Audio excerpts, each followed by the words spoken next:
Are you tasting what I'm tasting? The answer is probably no. And I thought it might be interesting to take a sort of a deep dive into the science of how we taste and how we perceive the flavors we drink in these beers we love. Before I get into that, I have it's a Cloudwater IPA, New England IPA with a combination of New Zealand Cascade and US Cascade. It's called Soft Fruiting Bodies, and it is absolutely delicious. Getting some nice musky notes there. Musky and grapefruity and very, very different New England IPA sort of flavor profile on that one. Definitely recommend checking it out. New Zealand Cascade is something else, man, I'll tell you. All right, to start with, and at like the most basic level, flavor is smell. It's not taste. It's not something that happens on your tongue. It's happening because you're smelling it. And if you don't believe me, go get a big chunk of smelly cheese, like a big chunk of really pungent cheddar, blue cheese, whatever you like, and hold your nose. And then munch on that chunk of cheese and chew it and chew it and chew it and swallow it while you're still holding on your nose. And you'll notice that you can't taste it.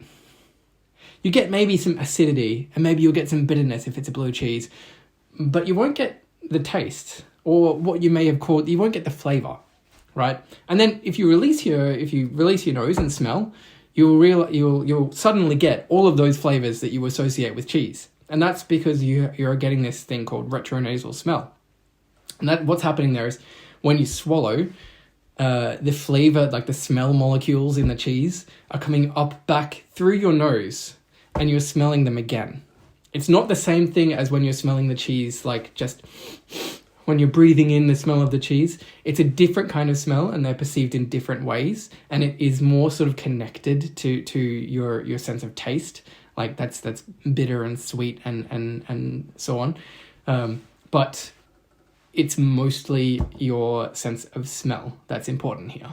So that retronasal smell and your sense of taste are really tightly bound together in a way that most people don't even realize that you don't even think about the fact that they're different things happening. They happen at the same time. You don't think about them. And so you don't really separate them until you do that experiment and hold your nose while you're eating something, and then you separate them. Then you realize what is smell and what is taste. So I think having done that experiment, and especially if you do that experiment when you're drinking beer, I think you'll agree with me that smell is the most important thing here. It's how we experience beer, really. It's a very big part of it. I mean, there are, of course, other parts of it, but it's a very big part of it.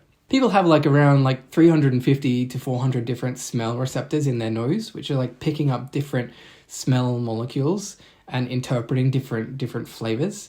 And the number of flavors that those smell receptors can interpret, it's almost limitless. It's I think there was a paper that said it was about 1 trillion, but that's contested, and they say it could be almost limitless. The way we smell is absolutely ridiculous. Our noses are detecting crazy, really tiny differences. They're detecting single atom differences in molecules, and that affects hugely the way that molecule is perceived by your nose. And there is no other sense in our body that even comes close to that level of accuracy at detecting something. It's just nuts. And then so our sense of smell has 7 dimensions in which it sees molecules and sees the differences between them, and it takes all of those things and it puts them together in a sort of image so that you don't even think about this. Of course not. You don't think about this. But when you smell a beer, you think,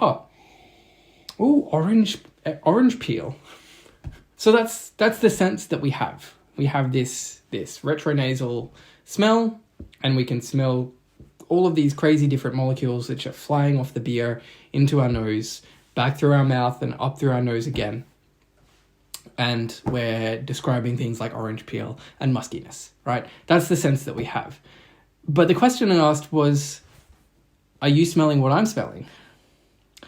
And this is where it gets kind of complex, and it starts to make everything that you've learned, as someone getting into beer and a beer judge, it starts to break down a little bit, So the thing is that of of those 400 smell receptors that I mentioned before, there are like 1,000 possible smell receptors you can have.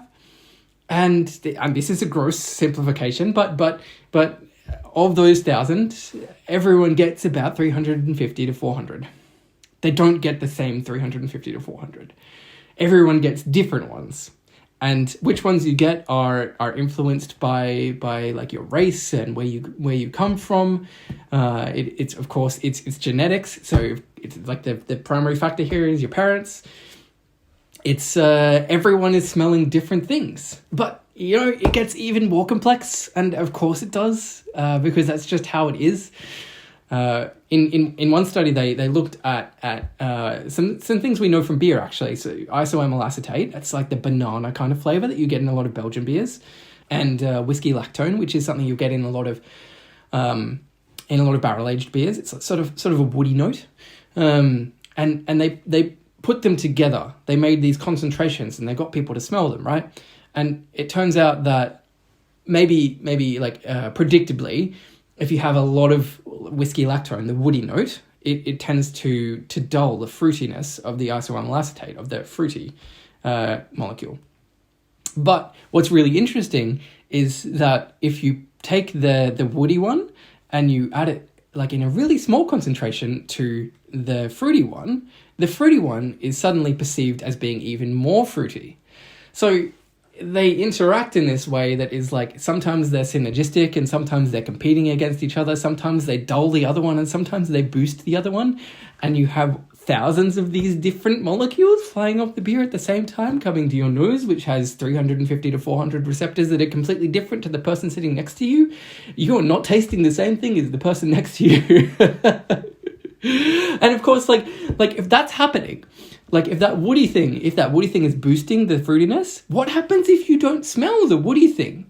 Because sensitivity is another thing here, right? We know this from beer. Like some people are sensitive to diacetyl, and some people are not sensitive to diacetyl. Diacetyl is, if you don't know, it's the buttery off flavor that you get. It's often in a lot of New England IPAs these days. No, not that often. Breweries tend not to release it when it has diacetyl in it, but it's like overwhelmingly buttery. It has a sort of like a oily mouthfeel. It tends to completely overwhelm the flavor of the beer when you get it. Sometimes you can get it in lagers too. It can happen in every style, but it's a very common off taste in beers. Thankfully, quite rarely these days in commercial situations, but it's the kind of thing you'll taste often in home brewing situations. But the thing is that everyone has a different sensitivity to diacetyl, right? So in for example, my group of friends that taste beers together, we know who can't taste diacetyl and we know who's sensitive to it. And so there'll be people that will love a certain beer because they can't taste the diacetyl in it, and there'll be other people that cannot drink another sip of it because it only tastes like butter. So you have this sensitivity on top of everything else. And so what happens if you have that woody fruity thing, but you're not sensitive to the woody one? Who knows? I mean, you're not tasting the same thing that the person next to you is tasting.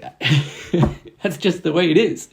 But like, this is only the entrance to the rabbit hole, right? Like this is the physiological stuff about what you can physically smell. And by the way, that can change over time. So, but on top of that, like it's only the entrance to the rabbit hole. Like I say, like who you are and where you grew up and your race and who your parents are, that has a lot that's like a big part of this. The room you're sitting in is a big part of this.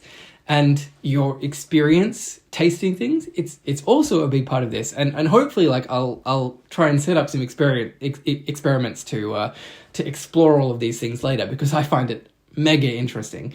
But I hope at least this sort of opens your eyes to how bullshit taste is, right?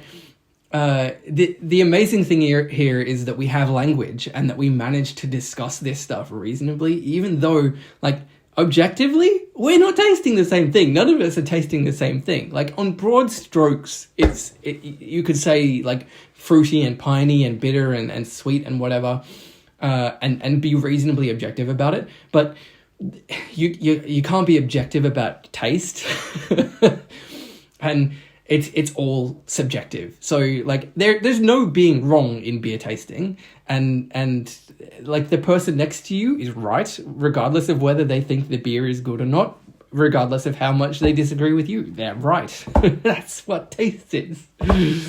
I'm going to add a whole bunch of citations to all of the claims that I made here down in the description, because most of what I'm saying is based on science, right? I'm not just making this shit up, of course. And there's a lot of really, really great books you can read if you're interested in this stuff. And I'll add some recommendations down in the description as well. All right, I think that will do it for today. Good luck with all that information, and maybe I'll see you next time.